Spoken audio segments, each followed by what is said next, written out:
Coming up with the Brooklyn Nets matchup set for Saturday at 1 p.m. against the Philadelphia 76ers, we take a look at a key matchup. One, James Harden. How will Brooklyn defend against him and attack him on the other end? We break it all down coming up next.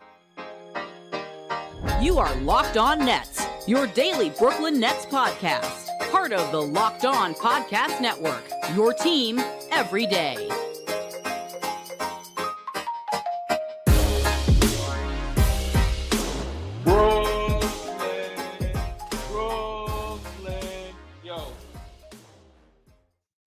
Yes, my friends, it is the Locked On Nets podcast right here on the Locked On Podcast Network. It's your team, the Brooklyn Nets, every single day. Over there, you're going to find Doug Norrie, owner-operator of DFSR, for all your daily fantasy sports rankings from DraftKings to FanDuel. He's got you covered. I'm Adam Armbrecht, diving in on the NFL draft for the One Giant podcast and the playoff push over on the Devil's Puck Luck podcast. We thank you for making us your first listen of the day, free on all those great platforms.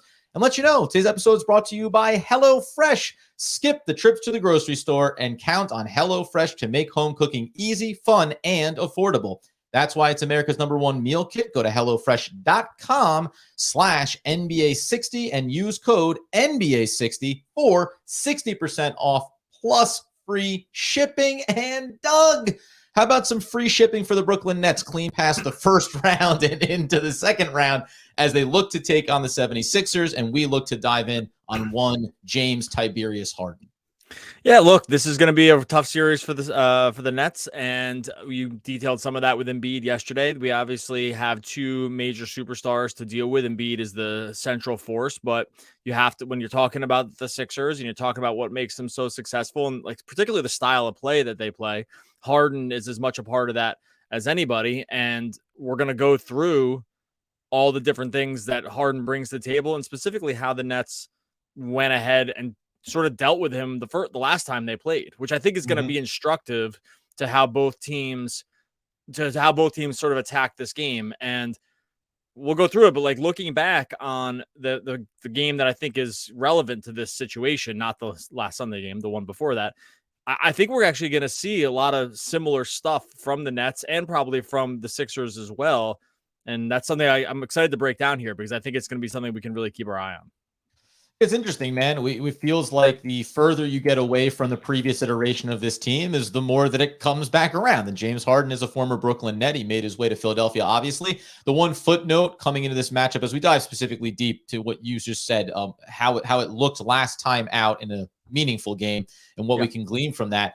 But this is a player in James Harden who, in spite of playing 58 games this year, also produced his highest plus-minus number since the 2017-18 season. You expect that when you're playing with Joel Embiid, and you expect it when you see the emergence of Tyrese Maxey, someone else that we'll touch on later in the week as well. Let's look at, I'm assuming you wanted to go first on the defensive matchup for the Brooklyn Nets and how they approach defending against James Harden. Your choice for the dealer, perimeter or attacking at the basket? Well, yeah, and to some degree they're interwoven here, and I went back and watched the last game that they played, which was actually just funny because that game, as you spoke about the other day, that game was the first game that we really saw this new iteration of the Nets come out. Like Simmons didn't start, and they started this new starting five, which has basically been the same starting five since that point. And this was the first look that we really got at it. And the Nets played them really, really strong. 101-98. The game got into a grind out match. It was very interesting what they did with Harden to start. So let's start perimeter wise. And again, with Harden, a lot of this stuff is kind of one and the same because Harden is going to pick and choose his spots to sort of attack, and he's a master at getting into the situation that he wants. Like his isolation numbers are like the highest in the league. His isolation frequency is 30.3. No one else is even close. Actually, second overall in the league. New friend Spencer Dinwiddie, 25.9. But like Harden kills the competition when it comes to basically just dribbling the air out of the ball and trying to find spots that he wants. Now the Nets started that first game, and it was his first game with them, almost exclusively guarding Harden with Mikal Bridges. Mikal Bridges that had the Harden assignment. And what I found interesting about watching it again was that Harden absolutely under no circumstances wanted to attack Mikal Bridges. He just didn't actually do it at all. When Bridges was on him, they did one of two things. He either passed or or he just didn't even go get the ball at all, Yeah. or they ran screens to get switches, knowing that the Nets are going to basically switch 1 through 5. So really nothing that Harden did on the positive or really negative level was against Bridges. He just didn't even bother.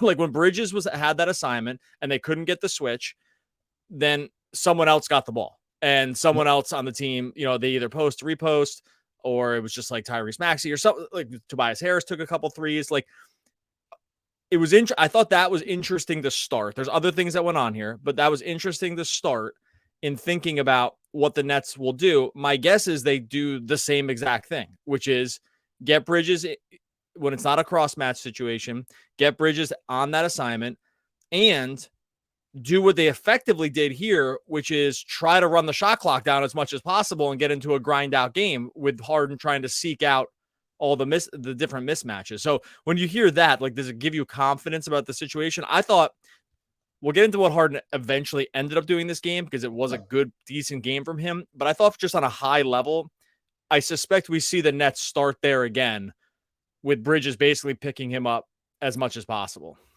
Yeah, I thought that this was the thing about, you mentioned the Nicholas Claxton, Joel Embiid matchup. And this is where you're saying, well, you do the best you can and you live with the results because it's Joel Embiid and there is no simple fix to that. For James Harden, to your point, the idea that not even getting beyond Mikal Bridges, that there's a guy that can just take on that assignment and say, this is my mark. And we know that Mikal Bridges is a player who obviously can go out there for the maximum minutes. Now, the impact of high leverage minutes like that on the defensive end for Mikal Bridges, that's going to be interesting. But there's no two ways around it. You said this coming into this series, how, hey, when you step on the court, at least the two best players are going to be on the side of the Philadelphia 76ers. And I'll make the assertion that in order for Brooklyn to be successful and to win a game or more in this series, to make Philadelphia sweat, it's going to have to be that on more than one occasion in this series, we say Mikal Bridges was the better player. And it's not just going to be about offensively. It's going to be how he can take on the assignment of James Harden on the defensive end. And if you can win those one-on-one matchups and force Philadelphia to make an adjustment, that's battle number one. And then you have to go ahead and see if you can counteract that next step. All right, I wanted to get into some more stuff that we saw from Harden when we went back and watched the tape, because there's some other interesting pieces like that, sort of what Harden wanted to do in this matchup. We'll get into that in a second. First, going to tell you about our friends over at Ultimate Pro Basketball GM. You think you can put together a team that can run with the big boys, run a franchise soup to nuts, the full stack of just running an NBA team? You got to check out Ultimate Pro Basketball GM. It's one of the coolest games we've seen in a long time. All you got to do is visit the Locked On group chat to know that everyone has taken the mantle here and gotten very, very serious about wanting to win a championship and just basically create a dynasty with Ultimate Pro Basketball GM. You do everything in this game. You can build a dynasty, you run simulations, you deal with personalities of the team, both players and coaches. You have to hire the right coaches and assistants. You have to trade and train the players. You got to make draft picks. Really everything that goes into actually running an NBA team is what you get with Ultimate Basketball GM. Right now, Locked On listeners get 100% free boost to their franchise when using the promo code Locked On in the game store. So make sure to check it out. Download the game. Just visit probasketballgm.com, scan the code, or look it up in the app stores. That's probasketballgm.com. At Ultimate Basketball GM. Start your dynasty today. Okay, so you mentioned this last performance, which is back on January 25th for James Harden. Plays 35 minutes, kicks in 23 points, has 7 assists. 29 points. No, I apologize. Yeah. It's right there in front of me. I can see the numbers. Kicks in some assists there as well along the way. So this is, I think, the interesting part about it, because what you've been sold on with Mikal Bridges, that he's a two-way player. It's one of the things that we kind of learned coming over from Phoenix, of maybe there's value in developing that end of your skill set in the background behind other higher level players. Because now when you elevate yourself and you become a 27, 28 point scorer a night with consistency, you still have that to lean back on. His length is good. The way that his footwork is solid on the defensive end. And I think that Mikal Bridges effectively shows that ability to both be able to sag off, because he has the length, sag off of a player like James Harden on the perimeter, and still feel comfortable closing out without defending, without getting underneath his legs and sending him to the line. What was the pivot then for Philadelphia, and specifically for James Harden, off of that assignment? Well, so here's the problem, right? They recognize this, or at least in this game, they recognize this as a matchup they did not want to attack. They didn't. And because sometimes the Nets can are going to play into a situation like this because other teams are going to know that they're going to switch everything 1 through 5. So when you know that, when the other, and especially a guy like Harden knows this, they work overtime, getting different screen sets to get Bridges out of the assignment. Sometimes those screens came up really high. I mean, they set some really, really high screens to get Bridges out. On those times, you would see Harden instantly attack the basket. Like they could get a screen out by the logo, which they did a couple of times. Harden was in full attack mode running downhill, and they were trying to basically get 2 guys to the basket, right? Because Bridges was way trailing. That happened a few times.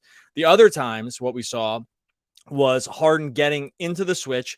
Those were like 3 or 4 different players that it happened with. Claxton had happened a couple times. Claxton held up very well here. This is another reason that this game went this way and kept so low scoring. Some of these guys held up really well. Claxton got into the switch, and he did an admirable job.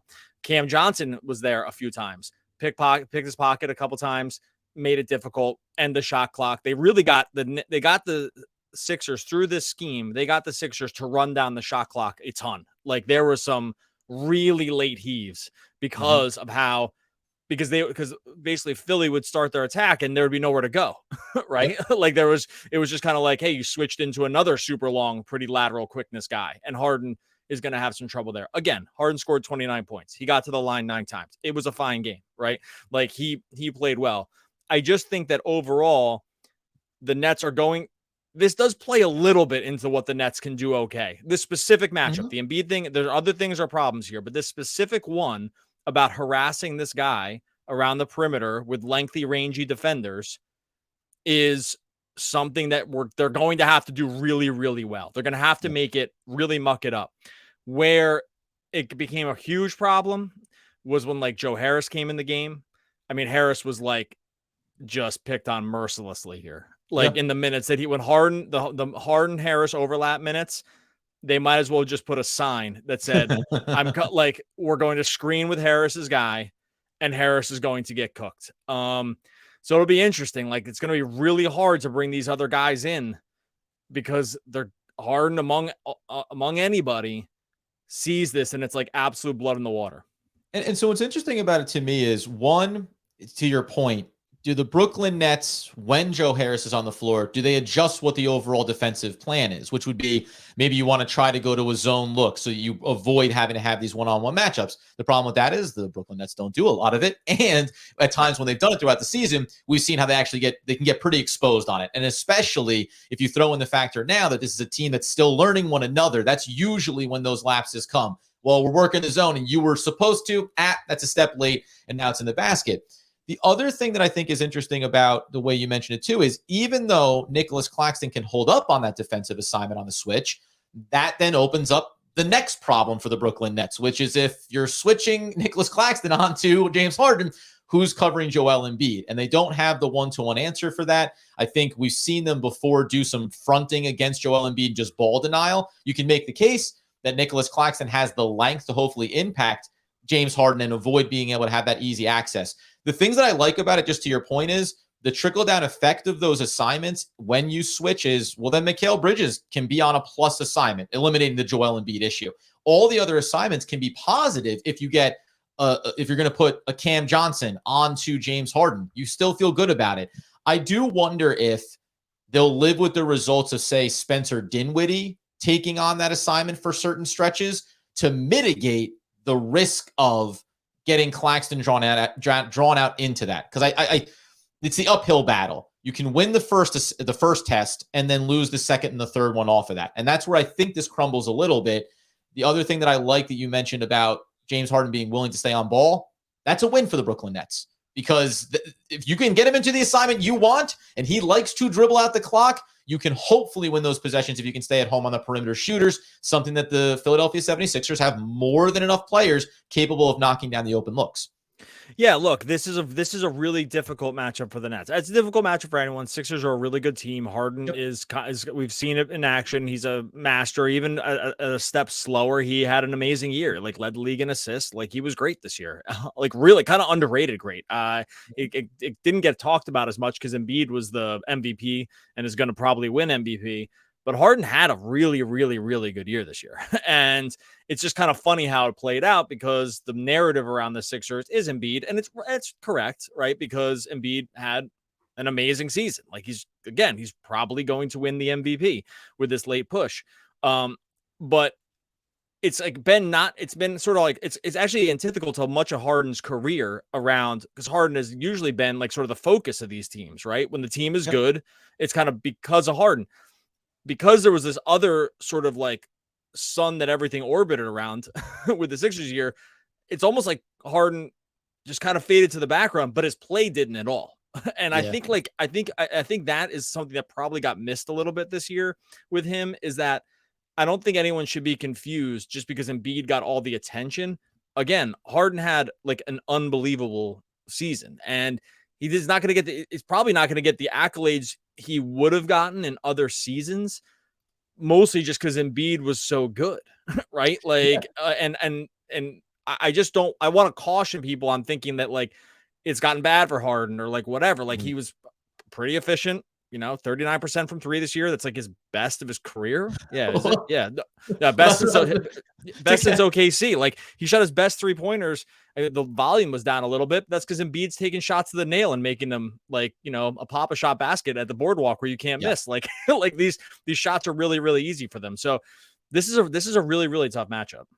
No, it's funny. That's what I was going to cap it off. Before we flip it over to how the Brooklyn Nets can maybe expose James Harden on the defensive end of the floor, was what you just mentioned there. He shot the best from three that he had since 2011-12 with OKC. And he also shot 44% from the field on increased shot attempts over the last couple of, well, at least going back to last season, coming over there. Got back not nearly as close to what he did when he was with Brooklyn, shooting 16, 17 times a game. But on high volume, best field goal percentage in years, best three-point shooting percentage in years, still got to the line the same way, and the assist did not go down at all. They actually were the best that he's had. Like consistent, almost 11 per game, right? So it's a really good point to bring up here. You want to look at James Harden and remember the guy that packed on a few pounds to get out of Brooklyn or to get out of Houston and all those things. He's still playing as good a basketball as he ever has. And the one thing we remember from his time in Brooklyn is he's always been a malleable player. He'll serve the role that best suits the needs of the team. And that has had him take a back-down role that's just as dangerous. All right, we're going to get into some more of this in a second, round it off with what the Nets can do to attack on the other end. We'll get into that in a second.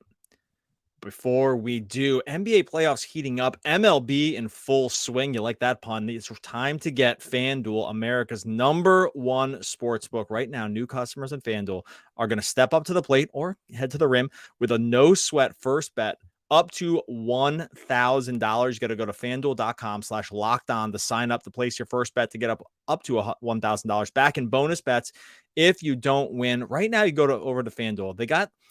They sliced and diced this thing every way possible for the Nets series. You can go over. You can go into player points right now. James Harden 19.5 over under on that player points. Even after all this talk about how the Nets line up okay here, I think I got to take the over here. I got to take the over. I think we see a lot of minutes in this first game from Harden. It's okay because we're going to come back the other way. Mikal Bridges, 26.5 points. Take the over there too. My man's going to have to play about 48 minutes in every single game. 26.5 feels like a literal and figurative layup. Just some of what you're going to get over at FanDuel Sportsbook. Don't miss your chance for that no sweat first bet up to $1,000 when you join FanDuel today. Go to FanDuel.com/lockedon to sign up. FanDuel, the official partner of Major League Baseball and the NBA. Okay, so while we pay all due respect to James Harden, we also can talk about the reason why he stinks, and he's going to be a scrub when it comes to this playoff series. One of the things is he did post one of his worst, if not his worst. He's just consistently gone downhill on the defensive end in terms of his net rating. Now, there have been times, and we can recall them when he was with the Brooklyn Nets, that we remember he has a big body, right? For a backcourt player, like he can put himself in between you and the basket and create some problems. That being said, if you want a way to mitigate what he does offensively, continue to attack him on the defensive end of Philadelphia.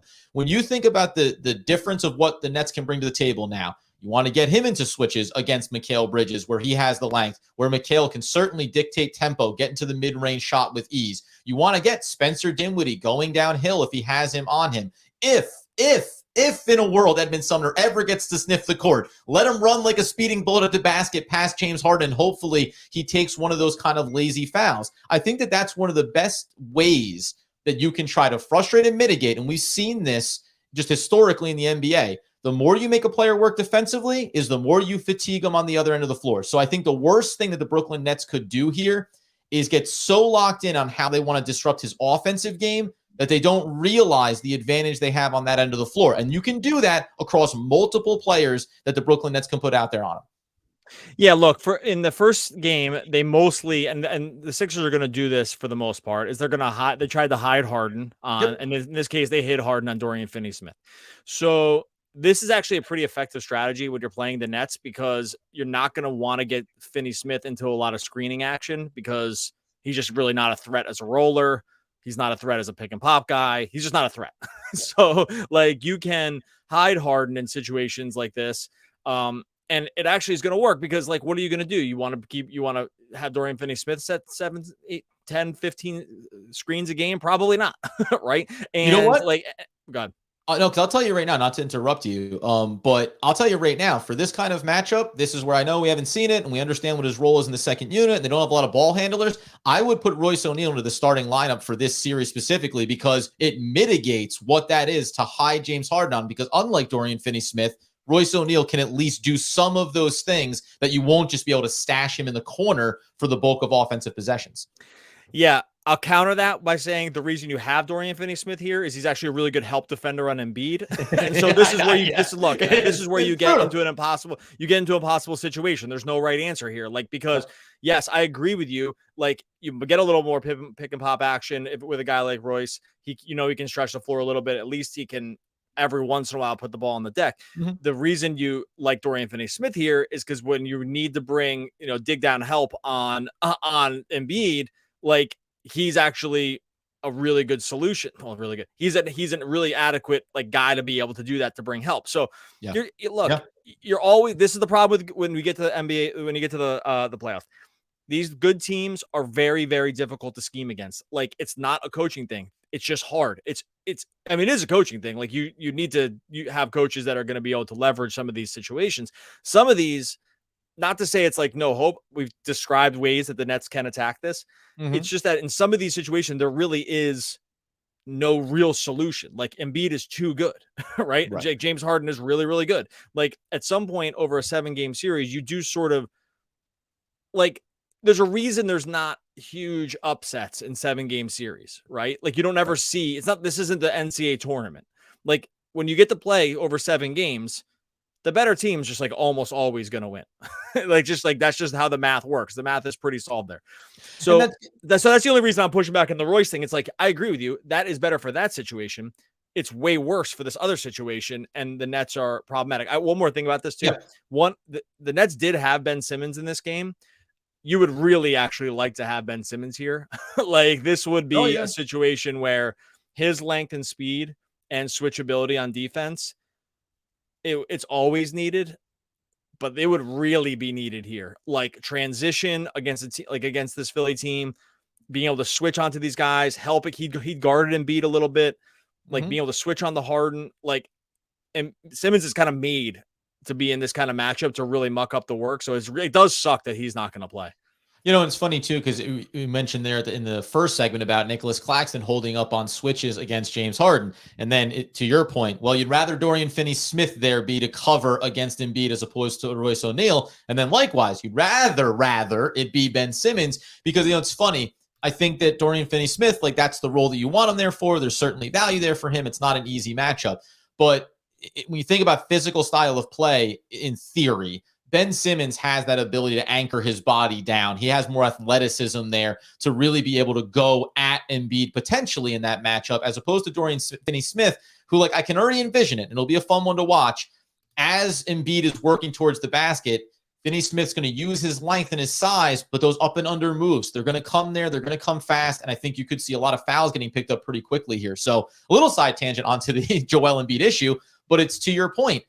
When you think you're solving one problem, another one opens up. The question for me becomes how much, and this would be a good thing to close out on, how much does Jacques Vaughn try to jockey the lineups on a possession to possession, on free throws, right? Getting guys in and out to constantly try to play that chess game with Doc Rivers of, okay, we're throwing out, we're going to throw out Royce O'Neal here to be frustrating for James Harden. Now, if Embiid checks back in, though, now we're going to counter back at you with Dorian Finney-Smith. Do we end up with times where both of those players are on the court together? Like, I wonder how many different combinations Jacque Vaughn will try to rotate through, especially early in this series, because I think there's only so far you're going to get on our best five versus your best five, right? Like, at some point, you have to go with, I don't want to call it gimmicks, but you have to go to the well on a couple of different ideas and new looks that Philly won't anticipate.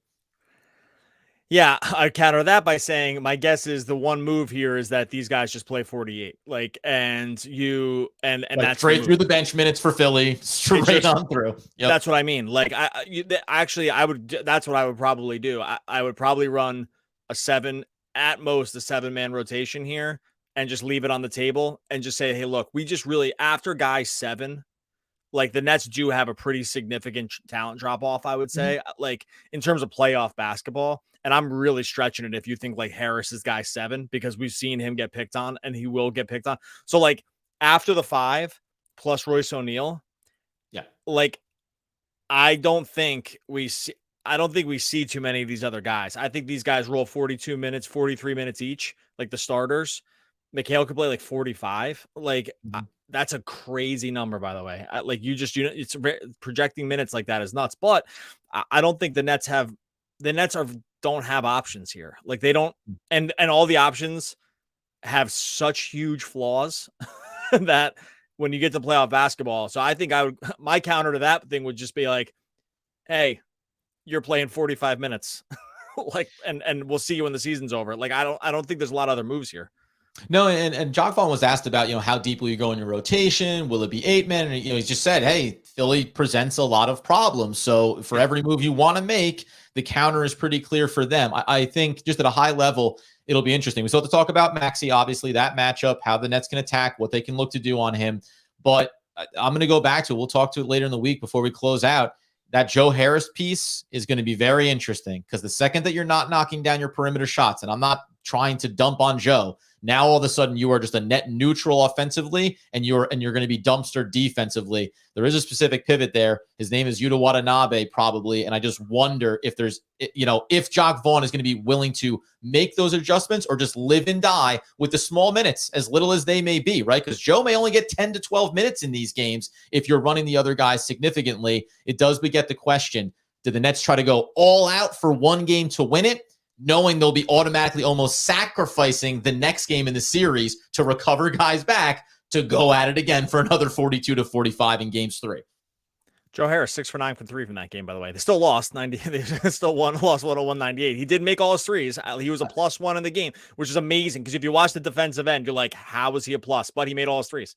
And that's what it's going to take. That's what it's going to take for a Joe Harris, for a Seth Curry if he steps on the court, for anybody not in that starting. And by the way, for Dorian Finney-Smith too, because whatever your value is defensively, you need to be able to give me 2 for 5 from beyond the arc on the offensive end. Because if you're a goose egg there, just like Joe, it's the reverse order. If you're doing nothing for me offensively, the defensive value starts to diminish. Likewise for Joe, right? So these are flawed players that are supporting some of the best guys at the top. And we still have a lot more to talk about as we move through this week, which, quite frankly, man, I said this yesterday.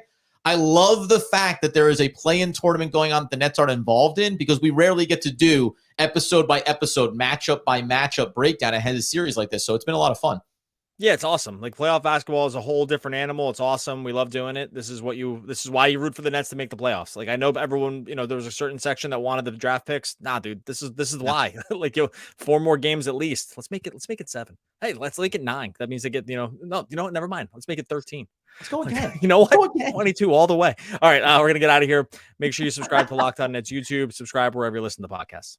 When your dreams are big enough, the odds just don't matter. That's Johnny Passero.